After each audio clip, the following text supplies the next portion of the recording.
Hola, buenos días. Soy Fabiola Guadarrama, tanatóloga. El día de hoy está conmigo Meli Santillán.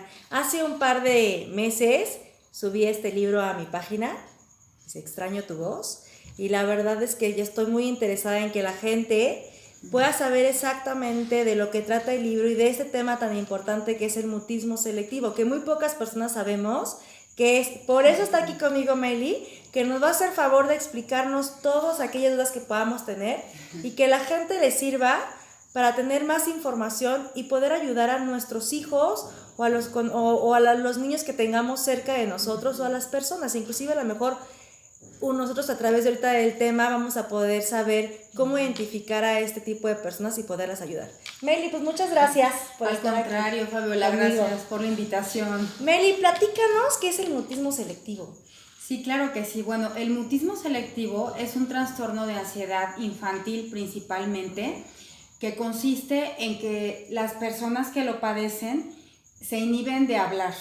Ahorita quiero explicar un poquito más a fondo esto de que se inhiben en lo que es el habla. Y se puede presentar en la niñez, en la adolescencia o incluso en la etapa adulta. Ajá. Ahora, el mutismo selectivo no tiene nada que ver con una cuestión de problema de lenguaje o un impedimento en el habla. Esto es que una persona, un niño en concreto, puede hablar perfectamente, o sea, de acuerdo a lo que es la etapa en la que se encuentra. Sin embargo, bueno, ya sabemos que la mente es muy poderosa y muy fuerte, y la ansiedad, que es el tema detonante de este trastorno, es lo que bloquea la cuestión del habla. O sea, imagínate tú que es tan fuerte lo que es esta sensación o este miedo, es un miedo literalmente, o sea, lo que provoca la ansiedad a la persona que lo vive, que los órganos que están involucrados en la fonación de la voz se bloquean y no hay forma de que salga la voz. O sea, yo sé que es muy difícil para la gente que está viendo este video, que nos escucha, el poder como concebir cómo si una persona puede hablar perfectamente, de pronto no habla. Es difícil de comprenderlo, sobre todo cuando tú ves a una persona físicamente perfecta, ¿no? O sea, con toda normalidad, y pues de repente no te habla, puedes llegar a confundirlo con otro tipo de cuestiones, como no sé, que una persona es muda, cuando en estos casos una persona no lo es. Y bueno, el mutismo selectivo solo se presenta con ciertas personas, puede presentarse también bajo ciertas circunstancias y en ciertos lugares. Hay niveles de mutismo selectivo, o sea, también digamos que es un tema que, bueno, yo te agradezco mucho que de verdad me hayas hecho esta invitación, porque uno de mis propósitos es dar a conocer lo que es este tema, que es muy poco explorado, muy desconocido, sobre todo aquí en México, en el mundo también, quiero decirte. Sí, por lo que me has platicado, muy poca gente sabe y lo confunde con alguna otra situación. Nada más platícanos, esto no es una enfermedad, ¿verdad? ¿Cómo lo consideran? Muy buen punto. Mira, de hecho, desafortunadamente hay muy poca literatura a nivel mundial, ese es el tema.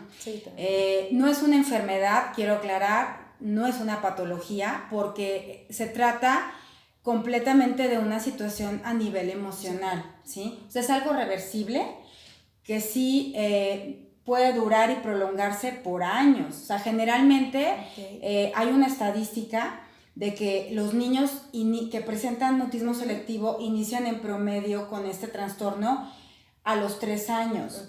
Cuando inicia lo que es incorporación a lo que es la vida escolar, social, ¿no? Exacto, exactamente. Entonces, la cuestión social, lo que es su incorporación a la escuela, ¿no? A lo que es la cuestión de la escolarización.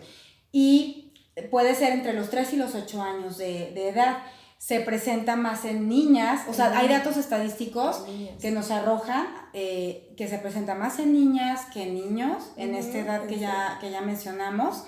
Y bueno, para que se den una idea de por qué también no es un tema del cual se hable mucho, o que incluso a los profesionales de las áreas de la psicología, de la psiquiatría, de la educación, no sepan del tema, es porque a nivel mundial 7 de cada 1000 niños padecen de este trastorno. Pues muy pocos. O sea, no es ni el 1% de la población mundial. O sea, es el 0.7%.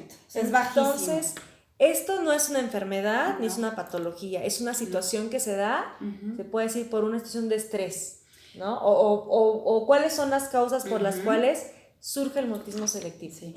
Mira, principalmente se puede agrupar que son 3 las causales del mutismo selectivo.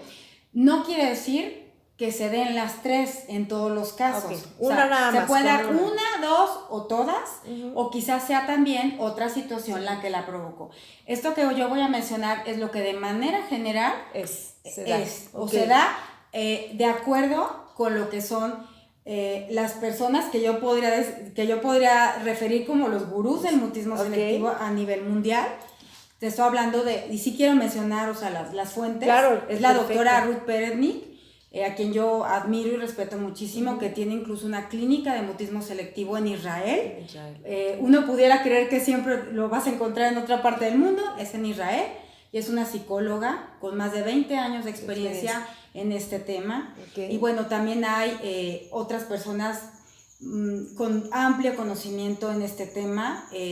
Puedo decirte en Estados Unidos lo que es la doctora Elisa Chipon Bloom, o está también la doctora Maggie Johnson, que son personas que por cuestiones también personales, familiares, de tener a alguien cercano a ellas, y además la formación en psicología, claro, les ayudó a todo esto. No solamente han ampliado su conocimiento en todo lo que es el mutismo, sino que lo han compartido y han creado centros especiales para personas que padecen el mutismo selectivo.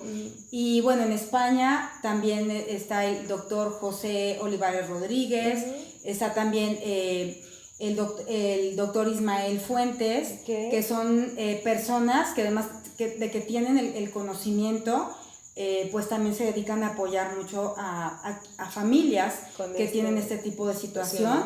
Y en Argentina, para lo que es la región de Sudamérica, pues también tenemos a la psicóloga Fabiana Baracchini, y también quiero mencionar a una mamá extraordinaria de quien yo he recibido muchísimo apoyo, es argentina también, que es María Elena Martínez, que tiene un sitio fabuloso en Facebook, con la mayor información sobre este tema. Pero bueno, quise mencionar todo esto porque es importante. Es importante conocer las fuentes a falta de literatura. Y bueno, ya respondiendo a tu pregunta, sobre las causales, o sea, de todas estas fuentes, bueno, yo te diría que sí son estos como 3 bloques o causales. Primero, puede haber una predisposición genética. La predisposición genética a la ansiedad puede ser que en la historia familiar de quien lo padece hay alguien en lo que es el árbol genealógico que padeció no precisamente mutismo selectivo, ojo, o sea, ansiedad. O sea, la ansiedad es un tema, no es otra cosa más que miedo, es una inquietud constante. O sea, es una inquietud constante que lleva a una persona a ser muy propensa a preocuparse o a atormentarse, pero de una forma, pues ya poco controlada en relación a lo que en la normalidad las personas lo vivimos. Exactamente, entonces eso es lo primero, ¿no? O sea, que en lo que viene siendo la cuestión familiar hay predisposición. Exactamente. Bueno, lo segundo es que haya un suceso desencadenante. Suceso desencadenante, bueno, ese es un término de los psicólogos, ¿no? Esto es que hubo un acontecimiento en la vida de la persona que lo padece, que de alguna manera provocó de manera tan fuerte esta situación, ¿no? Y les voy a dar un ejemplo en concreto, ¿no? En el caso, bueno, que a mí me ocupa, que es el caso de mi hija, bueno, digamos que hay un poco de todo en lo que son las causales. Ahorita estoy en la segunda. Suceso desencadenante, desafortunadamente cuando ella estaba muy pequeñita, cuando comenzó con esta situación, por técnicas proyectivas de la terapia que recibió psicológica, nos dimos cuenta que hubo una situación mal manejada por parte de una de sus maestras, un comentario totalmente fuera de lugar. Tampoco estoy diciendo que fuera algo que podía haber traumado a otro niño. Claro, no, recordemos justo a ella. Justo a ella. O sea, recordemos que cada persona tenemos una mente única, Sí, distinta, diferente, ¿no? Lo que uno le puede hacer daño a uno, al otro no le puede causar absolutamente nada. Exactamente. Entonces, bueno, en el caso de una persona, un acontecimiento puede cambiar completamente su escenario por unos años, de por vida, Sí, y claro, pues sí. puede dejar secuelas. Y más Pues, en ¿qué las te digo etapas yo? de niños chiquitos, ¿no? Cuando empiezan en esa forma de desarrollo, que bueno, quien ha leído el libro y si no se los recomendamos muchísimo, por favor no lo dejen, sueño tu voz. Esta Meli sabe perfectamente esto porque su nena, a la edad de 3 años, ¿verdad? Sí, De ya 3 de 3 años, años. empezó con esta condición o situación. Entonces, por eso ella sabe perfectamente, y entonces ella lo que nos está, a ver, para recapitular y la gente no se nos pierda, Sí. que aparte crees que algo genético podría ser el primer punto, la situación detonante para tu hija, ¿no? Fue alguna situación en la escuela con una maestra. Eso fue en parte, en parte. Y bueno, también otra causal de lo que sería el mutismo selectivo es lo que se le conoce como factores de mantenimiento. O sea, factores de mantenimiento es que ya cuando se presenta lo que es el mutismo selectivo, cuando no sabemos de qué se trata o cómo abordarlo, en los diferentes frentes que tendríamos que saberlo, o sea, primero la casa, la familia, sí, claro. Luego la escuela, que pues la escuela es un lugar donde el niño pasa mínimo la tercera parte del día, ¿no? Claro, sí. Exacto. Y bueno, también el mismo terapeuta, ¿no? El mismo terapeuta que atiende y apoya la situación, ¿no? Parece mentira, pero bueno, sí hay también mucha ignorancia en este tema, incluso en personas que a lo mejor tendrían que tener un poquito más de información o de conocimiento. Y bueno, ¿en qué consisten los factores de mantenimiento? Que cuando a falta de información no sabes cómo manejarlo, y a veces lejos de ayudar, en este caso al niño o a la persona que tiene el mutismo, lo perjudicas. Entonces, una cuestión es querer resolver todo el tiempo, a falta de su habla, el tema de la comunicación. Entonces, ¿qué sucede? Que si, por ejemplo, un niño no habla, y si lo más normal es que cuando tú llegas a un lugar donde la expectativa social es que el niño hable, le preguntas, ¿cómo te llamas? Y el niño no responde. Sí, lo primero es etiquetar, ¿no? Eres un grosero, seguro no sabe, y empiezan frente a los niños, que es esa parte, y es bien importante señalar. Falta esa parte, no sé cómo decirlo, el nombre se me fue, de tener un poquito de tacto, de decir las cosas. O sea, tener más empatía, ¿no? Porque uno no sabe si el niño por qué no habla. Entonces, lo primero que hace el otro adulto es comentar a la mamá, ¡ay, tu hijo! O sea, eso está pésimo. Entonces, yo creo que es lo que es de mantenimiento. Sigue estando como en ese conflicto el niño porque no hay manera, uno no sabe, ¿no? Y uno que en casa sepa, no puede estar yéndole a alguien en la sociedad, oye, por favor, no le digas esto a mi hijo, pues no. Y a falta de un poquito de empatía y un poquito de estar más abiertos, y no sé la palabra para no herir susceptibilidades, pues quedarnos callados, ¿no? Y primero saber por qué el niño no sí, ya te entendí, o sea, mantener... Sí. O sea, tener mayor sensibilidad, ¿no? Porque de repente sí sucede, y yo comprendo. Bueno, en mi caso o en el de otras familias que vivimos este tipo de cuestión, bueno, pues lógicamente, pues tú quieres ayudar a tu hijo, ¿no? A tu hija, o a la persona a quien quieres, ¿no? Apoyar y que resuelva esta situación.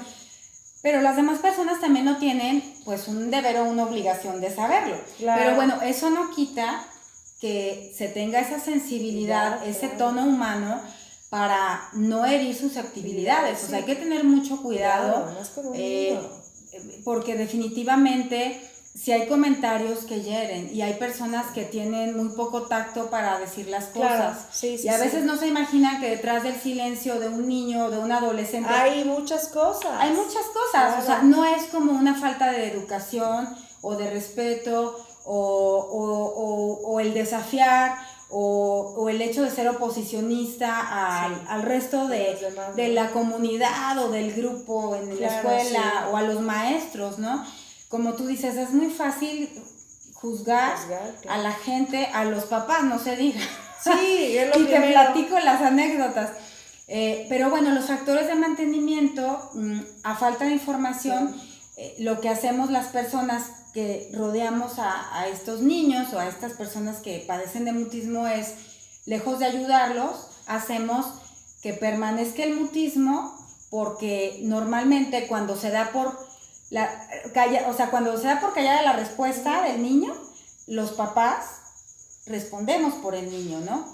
Y hay veces que sí se debe de hacer, ¿no? Claro. Pero también, bueno, ya conociendo el tema, ya sabes cómo manejarlo. Cuando sí, cuando no debes de hacerlo. Sí. En la escuela es lo mismo para los profesores. No son temas nada sencillos. No, y los profesores deben de saber también de este tipo de cuestiones para poder ayudar a los alumnos, porque tampoco son unos todólogos o no son unos expertos en todas las áreas del conocimiento, ¿no? Sí, claro. Aunque sean buenos maestros, ¿no? Sí, es que es algo difícil, es tampoco el conocimiento, tampoco los casos que se dan, claro. Y aparte lo puedes tú confundir con alguna otra situación, ¿no? Exactamente, hace rato me preguntabas que si se trataba de una enfermedad y no, bueno, ya dijimos que no es una enfermedad porque es algo que simplemente con el tiempo generalmente sí se puede prolongar por años, pero se resuelve un día cuando se supera este miedo a lo que es el habla, y esto viene como resultado de que los niveles de ansiedad que llegan a ser tan altos pues bajan, se relaja, porque la persona que tiene mutismo selectivo experimenta el miedo a un grado tan alto que bueno, ya mencionamos que se bloquea totalmente lo que es el habla, aun y cuando puede hablar de manera perfecta. Yo hasta diría que son personas que desarrollan realmente de una manera bastante avanzada todo el tema del lenguaje. O sea, hablan con mucha propiedad, tienen un vocabulario riquísimo, porque ellos tienen un mundo interior muy vasto, muy rico. Son personas incluso que les gusta intelectualmente hablando, leer, investigar, porque tratan de aislarse. ¿Y por qué tratan de aislarse?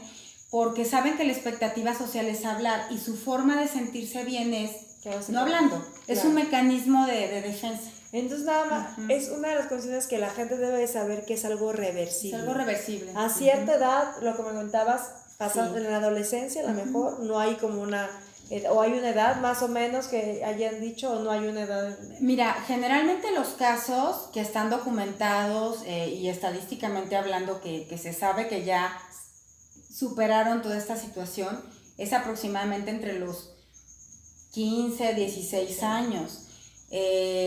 Hay casos en los que es mucho antes, o que el mutismo fue cuestión de meses. El promedio, desafortunadamente, sí dura mucho más tiempo, porque es completamente emocional, claro, lo que provoca el mutismo. Entonces, a ver, ¿y tú qué sabes de esto? Si los niños desde el momento que aprenden mutismo no tienen un adecuado manejo o terapia, puede desencadenar alguna otra, hace rato me platicabas y quiero que lo platiques, condición emocional en los niños, ¿no? Sí, bueno, es muy importante como papás, como profesores, que digamos seríamos como los dos frentes en los que se podría detectar o identificar de manera más inmediata que esto sucede, mucho antes que un terapeuta, lógicamente. Sí, claro, cuando tú llegas con el terapeuta. Es porque ya hubo, ¿no?, algo atrás. Exactamente. Sí. Te digo, lo importante es que cuando lo identifiques, se empiece a atender de manera inmediata. ¿Por qué? Porque si dejamos que esto se prolongue, va a pasar como con las enfermedades, ¿no? Van a ir avanzando, ¿no? Van a ir avanzando, y entonces puede ser que cuando llegues con el médico, pues ya sea demasiado tarde, o el mal esté muy avanzado y ya te haya provocado otro tipo de consecuencias. Aquí, por ejemplo, ¿qué es lo que puede llegar a pasar? En un caso que no se atienda durante mucho tiempo, estoy hablándolo, ¿no? Bueno, puede llegar a pasar que se automatice, que sería lo primero. O sea, automatizarse es que se consolide. Okay. Es decir, el niño empieza a dejar de hablar porque lógicamente es un mecanismo que corporalmente y emocionalmente es lo que lo hace sentir mejor, el no hablar, ¿no? Bueno, entonces que se automatiza. Pero ¿qué pasa? Que con el tiempo esto se puede llegar a convertir como ya en una cuestión de que se arraiga a un punto en el que entonces ya no hablo porque ya estoy acostumbrado a no hacerlo, claro. Y es como lo más fácil para una persona, ¿no? Otra de las cuestiones que se puede llegar a presentar es que, sobre todo ya en una etapa adolescente o adulta, se puede convertir este trastorno de ansiedad en lo que es una fobia social. Una fobia social ya es una situación más fuerte. ¿Por qué? Porque ya no solo es un miedo, o sea, es un miedo, pero algo que no es real. O sea, una fobia social es, por ejemplo, para las personas que tienen miedo a las alturas, ¿no? Claro. Bueno, algo que no pueden controlar. Que no pueden controlar, ¿no? O una persona claustrofóbica. O sea, por poner algunos ejemplos, ¿no? Claro.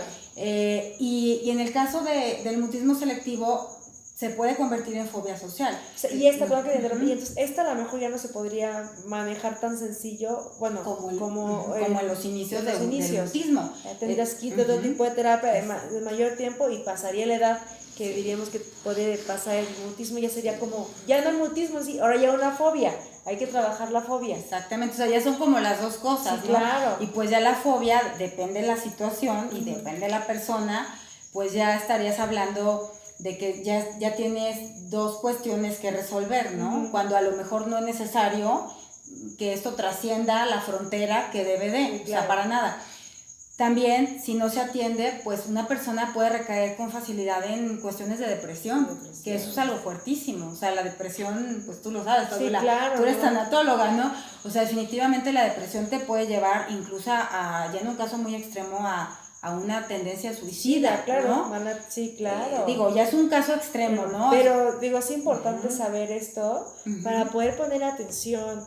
Y también como papás y también como terapeutas y como maestros, poner mucha atención en lo que está pasando y no darle uno solo el nombre que no le corresponde a la situación, porque es muy fácil decir, ay, este niño es esto, el otro, y entonces tener mucho cuidado, escuchar, si uno tiene dudas, investigar, me dijo Meli, inclusive poner a contactar a ella, comprar el libro para saber, y ahorita nos va a seguir platicando, que nos diga cuáles son las señales de alarma que la familia tiene que tener para poder decir, lo que tiene mi hijo es un mutismo selectivo. Uy, eso yo creo que es súper importante, te voy a decir por qué.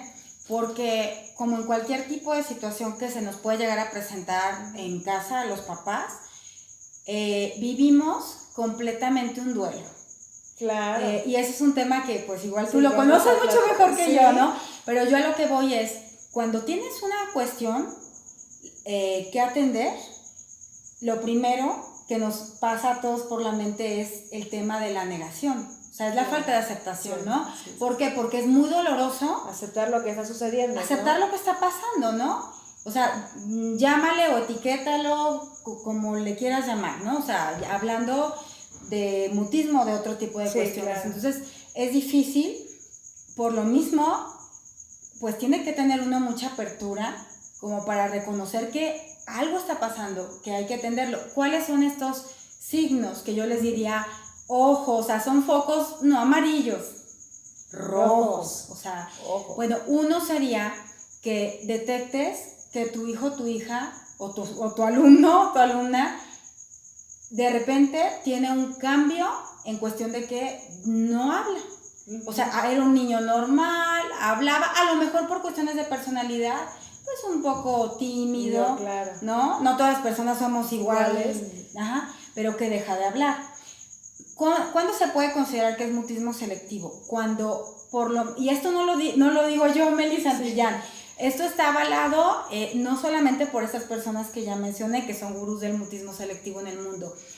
Esto lo dice el DSM-5, que es un manual o compendio emitido por la Asociación Americana de Psiquiatría, que es, para que me entiendan, es un compendio, es como un diccionario, un manual, donde vienen todos aquellos trastornos mentales, y digo trastornos porque no son todos enfermedades. Claro. Vienen enfermedades, también vienen trastornos. ¿Cuál es la diferencia? Si quisiera mencionar, porque quizá no haya mucha claridad entre trastorno y enfermedad. Trastorno es algo que perturba o que de alguna manera modifica una conducta. Okay. Es un desorden, un desequilibrio que puede tal cual modificar una conducta en una persona sin ser una enfermedad o una patología. Sí. Una enfermedad pues ya de alguna manera biológica presenta ciertos síntomas que te lleva a que tu organismo desencadene pues una serie de situaciones que hace que tu cuerpo resienta. Claro. Y en algún tipo de enfermedad, ¿no? Y sí. Que te provoque un daño, o sea, ya hay un daño realmente a ciertos órganos de tu cuerpo. El mutismo es un trastorno, okay. ¿No? Es emocional. Claro. Entonces, te digo, en el DSM-5 viene el mutismo selectivo como un trastorno de ansiedad infantil. Ahora viene de esta manera, ¿no? Anteriormente, en la versión 4, venía como un trastorno de ansiedad a principios de la infancia.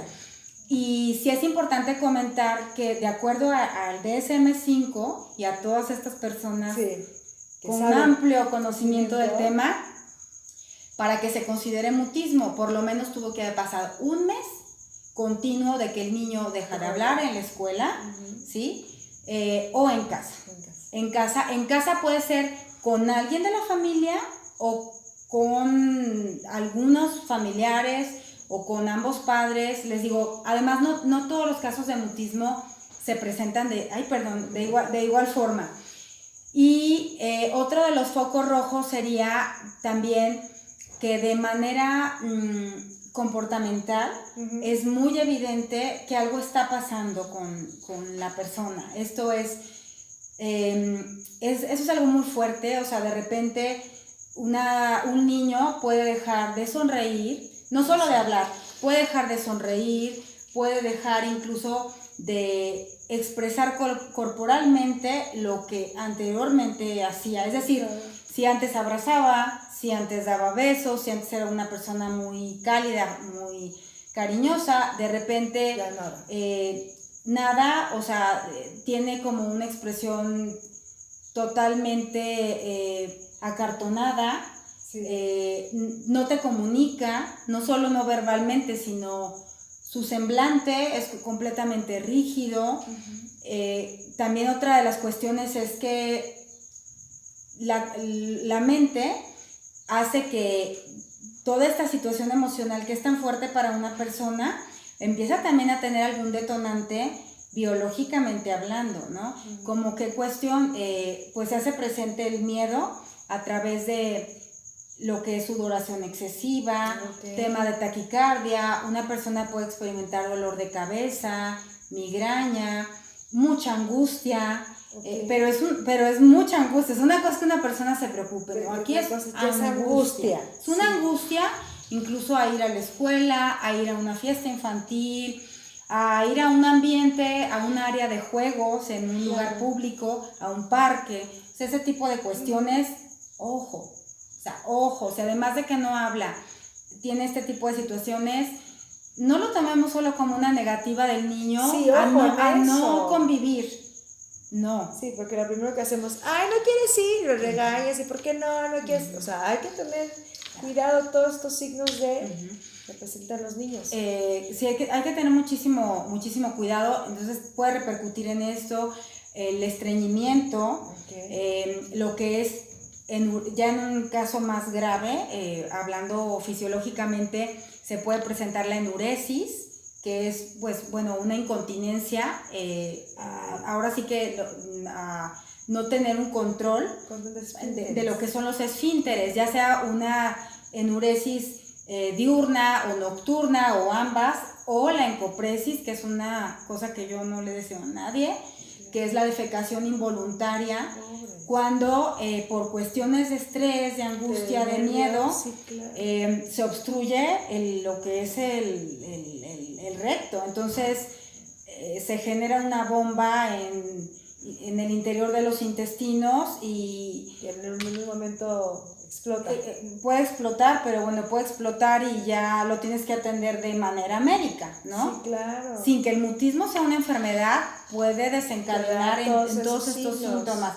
Entonces, si tú, no estoy diciendo que si un niño tiene enuresis, que también puede ser algo relativamente normal en la infancia, sí, claro, tenga mutismo, no. Pero ojo, porque esto sirve para ponernos todos en alerta, porque muchas veces, bueno, es mutismo, pero otra condición por lo cual el niño de estar bien, pase algo.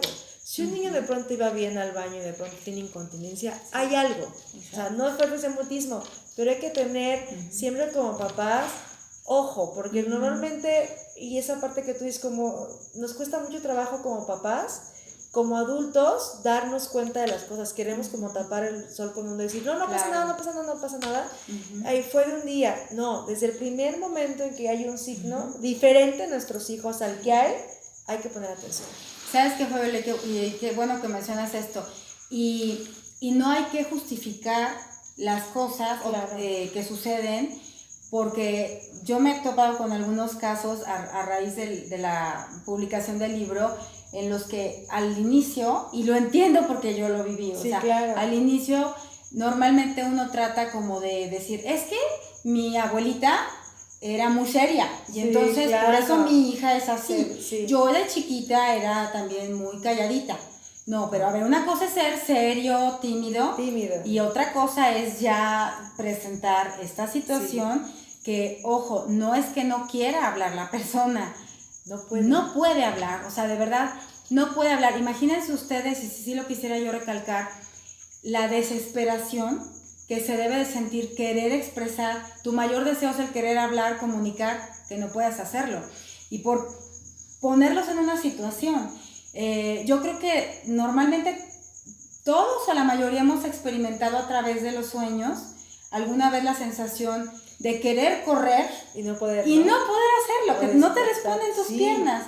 Es algo similar, pero en tema de voz. O cuando de repente quieres, en los sueños también de repente sucede que alguien quiere gritar o quiere hablar y no puedes, y es terrible.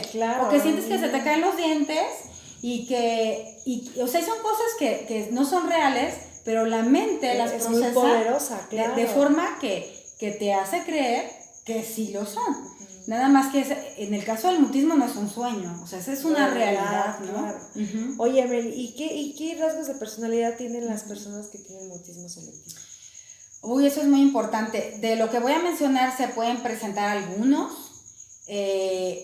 no todos precisamente, pero bueno, lo primero es que, bueno, no hablan, ¿no? ¿Por qué? Porque los labios de una persona con mutismo selectivo, vuelvo a lo mismo, en ciertas situaciones o con ciertas personas o circunstancias están completamente sellados. O sea, así como pero por completo. O sea, abrir el labio es un trabajo. Es ¿cómo decirte? Es